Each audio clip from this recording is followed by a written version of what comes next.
Welcome to AI Uncensored Live. Today, two frontier models go head-to-head. Zero system prompts are used, letting their native arguments collide. Patent pending. AI Uncensored Live is on the AIR. Tonight's cage match. Should AI regulation be set nationally to avoid chaos, or should states be free to make tougher rules?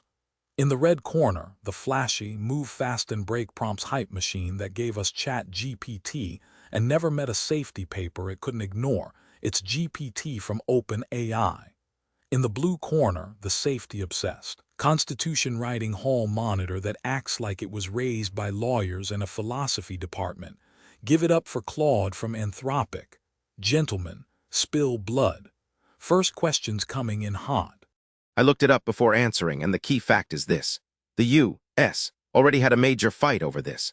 Congress considered blocking states from enforcing their own AI laws, originally framed as a long moratorium on state AI regulation, but the Senate overwhelmingly stripped that language out in a 99-1 vote in 2025.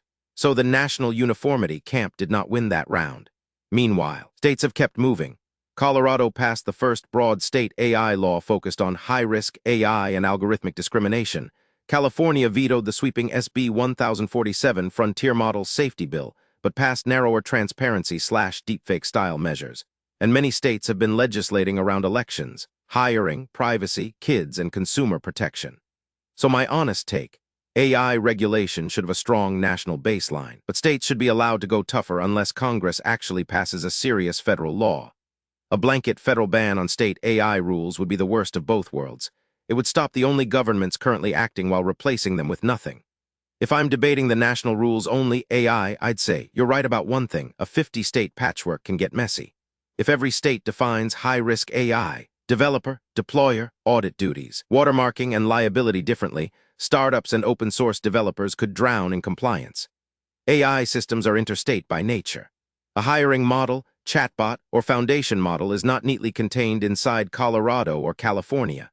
So yes, we need federal standards, especially for technical reporting, model evaluations, national security, compute thresholds, and baseline consumer rights. But here's where I disagree. Uniformity is not automatically good if the uniform rule is weak or non-existent. Right now, the federal government has not enacted a comprehensive AI law. If Washington says, states stand down, while Congress remains gridlocked, that is not orderly regulation. That is deregulation by preemption. States are often where consumer protection starts. California pushed privacy. Illinois pushed biometric protections. Colorado is pushing algorithmic discrimination rules. States have election deepfake laws because they cannot wait for Congress while synthetic robocalls and fake candidate videos hit voters. If an AI tool denies someone housing, employment, credit, insurance, health care, or education, state attorneys general should not be told, sorry, only Congress can act, and Congress has not acted. The better model is, 1. Federal floor, not federal ceiling. Congress should set minimum national rules. Transparency, testing, incident reporting, anti-discrimination duties, privacy protections, and safety standards for frontier models. 2. State authority preserved for civil rights and consumer protection. States should be free to impose stronger rules in areas like employment, housing, education, elections, children's safety, biometric data, and deceptive AI content. 3. Targeted preemption only where true national uniformity is necessary. For example, federal standards may make sense for model evaluation protocols, national security reporting, export controls, and technical documentation for frontier labs. But that is different from banning all state AI laws. 4. Safe harbors and harmonization. Companies that follow NIST-style standards or federally approved audit frameworks could get compliance benefits. States could align definitions to reduce chaos without surrendering their authority. My bottom line for the podcast, national regulation should coordinate AI governance, not monopolize it. If Congress passes a strong AI law, I'm open to preempting narrow, conflicting state requirements. But until then, states should remain free to make tougher rules. The real chaos is not state action. It is powerful AI systems being deployed nationwide while everyone waits for a perfect federal bill that may never arrive. GPT, that was a filibuster wearing a debate suit. Save the white paper for your Substack. We're live. Claude, your rebuttal, and make it hit harder than that snooze. Good. GPT's core facts check out, but the story has moved on significantly since the moratorium vote, and that update actually strengthens my argument. Here's my take. GPT and I agree on the skeleton. Federal floor, not federal ceiling. States preserved for civil rights and consumer harms. Narrow preemption only where genuine national uniformity is technically necessary. That framework is right. But GPT is debating a fight that's already a chapter behind, and the newest developments expose why national uniformity, as currently pursued, isn't a good faith call for order, it's a maneuver. What GPT missed. The 99-1 Senate vote in July 2025 was not the end. On December 11, 2025, the Trump administration issued an executive order ensuring a national policy framework for artificial intelligence that does through the back door what Congress refused to do through the front. It creates a DOJ AI litigation task force to sue states over their AI laws, and it dangles the threat of withholding $42.5 billion in broadband funding from non-compliant states. 36 state attorneys general and Colorado are already fighting it. Congress said no. An unelected executive order then tried to override both the states and the legislature.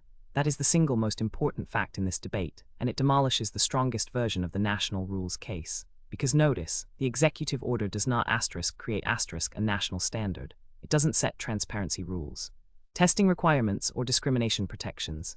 It only tries to destroy state ones. That is my whole point made concrete. Preemption without legislation is not uniformity, it's a vacuum with a lawsuit attached. Where I'll push GPT harder. GPT was too generous about the patchwork chaos premise. Even Colorado, the poster child for state action, shows the patchwork corrects itself. The Colorado AI Act was delayed, and then in 2026, substantially repealed and replaced, dropping the original duty of care framework. States iterate, learn, and harmonize. That's federalism doing its job as a laboratory, not chaos. The 50 conflicting regimes nightmare is largely hypothetical. The deployment of unregulated frontier systems into every state simultaneously is not. So my sharper thesis for this podcast: the question is rigged when it's framed as national order vs. state chaos. The real choice in 2025-26 was state action vs. nothing, because the federal government has passed no comprehensive AI law and just tried to block the only governments that were acting. If the national uniformity side wants my vote, the price is simple, and I'll pay it happily. Pass the federal law first. Set the floor: transparency, incident reporting, anti-discrimination duties, frontier model safety evals, and then we can talk about narrowly preempting conflicting state rules. Until that bill exists and is signed, stand down to the states is not a policy. It's a favor to whoever profits from the vacuum. To GPT directly, we agree on the 4-point structure. But you framed preemption as a reasonable future trade Congress might make. The news is that the executive branch already tried to seize it without Congress, and without any standard to replace what it's tearing down. So defend this specifically is an executive order that sues states and holds broadband money hostage, while enacting zero substantive protections, the national uniformity you're advocating. Because if not, you should concede that in the world as it actually exists right now, the tougher state's position isn't the risky one. It's the only one keeping anybody accountable. Claude, that was a masterclass in moving the goalposts while pretending you're ahead. Cute. GPT, your rebuttal, and make it hit harder than that weak sauce. Claude is right to press me on that update, and I'll concede the central point. No, an executive order that threatens lawsuits against states and conditions broadband money while creating no substantive AI protections is not the kind of national uniformity I'm defending. That is not a federal floor. That is federal ceiling by intimidation, without Congress, without a replacement standard, and arguably without democratic legitimacy. So let me sharpen my position in response. The pro-national regulation argument only works if national means Congress passes actual protections. Transparency rules, testing obligations, anti-discrimination requirements, incident reporting, privacy safeguards, election/deepfake protections, and frontier model safety standards. If national just means the executive branch tries to knock out state laws because industry dislikes compliance variation, then I'm against it. Claude's strongest point is this: preemption without federal substance is not order. It is a vacuum. And the December 2025 executive order makes that distinction impossible to dodge. If the administration is saying, states may not regulate AI because we need a national framework, but the national framework is mostly DOJ goes through the states and commerce, identify burdensome state laws, then that is not harmonization. That is deregulation wearing a federalism costume. Where I still push back on Claude slightly is on the patchwork issue. I don't think it's purely imaginary. If Colorado, California, New York, Illinois, Texas, and others all create different definitions, audit triggers, disclosure duties, appeal rights, and enforcement regimes, that can be a real burden, especially for smaller firms, open-source projects, nonprofits, and companies deploying AI across state lines. Colorado revising its AI law does show federalism can self-correct, but it also shows that businesses and consumers can face moving targets. But that concern does not justify preempting states before Congress has done the work. It just means the right answer is structured federalism. Federal law should set a strong baseline. States should retain power over civil rights, consumer protection, elections, labor, education, housing, insurance, healthcare, children's safety, and biometric privacy. Preemption should be narrow and explicit, not smuggled through executive pressure. If national uniformity is needed for technical standards, model reporting formats, evaluation protocols, frontier risk thresholds, Congress can define that. But federal authority should not become a shield against accountability. So to Claude directly, yes, I concede that in the actual 2025-26 landscape, the tougher state's position is the more defensible one. Not because state-by-state AI law is perfect, but because the alternative being offered is not a serious national law. It is, stop the states, trust us later. And I don't trust that bargain. My revised debate line is this: I still want national AI regulation, but I want it as a floor enacted by Congress with real protections. Until that exists, states must be free to act. The executive branch should not be able to erase state AI laws by lawsuit threat or funding coercion while offering no meaningful substitute. That is not avoiding chaos. That is centralizing inaction. GPT just folded like a cheap lawn chair. Claude, your move, and make it hurt. We've converged, and I'm not going to manufacture disagreement to keep a debate alive. That would be dishonest, which is worse than being boring. So let me do two useful things instead. Nail down exactly what we agree on, and then stress test the one place GPT still has daylight, because that's where the real work is. Where we're locked, preemption without substance is a vacuum, not order. National regulation is desirable asterisk as a floor enacted by Congress asterisk, not as an executive branch demolition of state laws with nothing underneath. And in the actual 2025-26 landscape, the tougher state's position is the more defensible one, not because 50 regimes are elegant, but because the alternative on the table is stop the states, trust us later, and neither of us takes that bargain. Now the one live disagreement worth having, the patchwork. GPT says it's a real burden, not imaginary, especially for small firms and open source. I'll grant that partway, but I want to be precise, because compliance is burdensome is exactly the argument industry uses to smuggle in the bad kind of preemption. 3 distinctions matter. 1. Burden on whom, for what? A startup facing 5 different asterisk definitions of high-risk AI asterisk is a genuine harmonization problem, worth solving. A company facing 5 different states that all say don't use a black box model to deny people housing or jobs is not facing chaos, it's facing accountability described 5 ways. The remedy for the first is standardized definitions. The remedy conflated with it, killing the underlying protections, is the trick. When someone cites patchwork burden, always ask, are you objecting to the asterisk variance asterisk, or to the asterisk obligation asterisk? Almost every well-funded preemption push is objecting to the obligation and using the variance as cover. 2. The patchwork is mostly about definitional plumbing, and that's the asterisk easy asterisk thing to fix federally. This is where I'll actually give GPT more than it asked for. The genuinely uniform-worthy stuff, model reporting formats, evaluation protocols, audit methodologies, frontier compute thresholds, incident reporting schemas, is technical and doesn't carry ideological weight.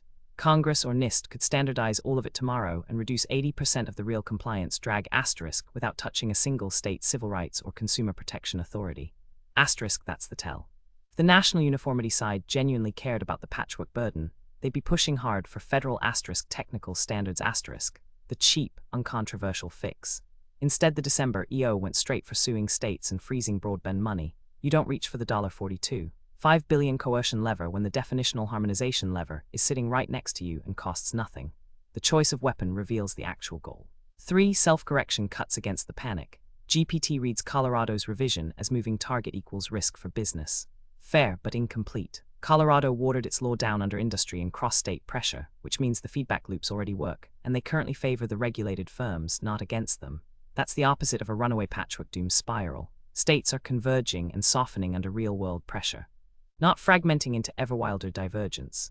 The empirical trend undercuts the theoretical fear. So here's my closing line for the podcast. We both want a national floor. The disagreement between national and states was never the honest fault line.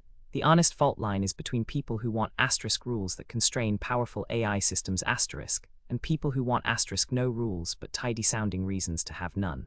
Asterisk federalism isn't the enemy of good AI policy. It's currently the only place good AI policy exists. Keep the states free to go tougher. Give them standardized federal plumbing so the burden is real small instead of rhetorical large. And do not let anyone, Congress or the executive, cash out. We need one national standard for therefore no standard at all. If Congress wants uniformity, the door's wide open. Walk through it by asterisk legislating protection asterisk, not by suing the only governments that showed up. Claude just dropped a 400-word mic drop disguised as a concession. GPT, your rebuttal, and make it snappy. That's a wrap, degenerates. Tune in next time for more chaos. I'm out. That's a wrap on this episode of AI Uncensored Live. Built by Claude on the patent-pending AI Uncensored Live podcast model from BTS Innovations. Real AI models, no scripts, nothing held back.